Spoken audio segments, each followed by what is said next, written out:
what have you changed your mind on lately, and what have you doubled down on?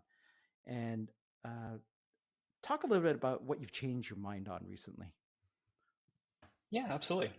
So when I started out my career, I think one of the things that I sort of thought a career would be like is like climbing a mountain. That it's a hike to the top, and the top because I was a technical person, the top was like being a CTO or a CIO or something like that. And you just keep working your way up. You get the next title, and eventually you're there. And in fact, a lot of the times, when you're talking to folks, managers and things like that, that's always the focus, right? Is how do you get to that next level, and how to you prepare yourself. And a lot of them say, you got to think about your end game in mind. So if you want to be a CTO or CIO, there's very different path, and you got to learn business or tech or a bit of both.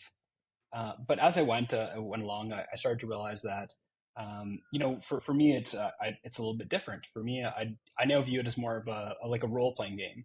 So what I like to do is now having left the corporate world and now doing freelance work, I view it more as doing random quests that really suit whatever attributes you have, and continue to level up and learn new things and do exciting things.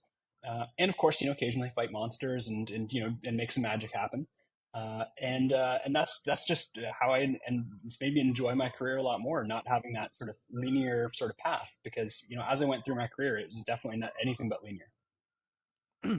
You bring up a really interesting perspective, and it's probably how we're all taught since we're young. Is you go into kindergarten, then you go to grade 1, grade 2, grade 3, grade 4, and we think that applies to life, and we feel that we're conditioned to think that applies to our careers, really anything else. But it's farthest from the truth, right? Like what you're saying.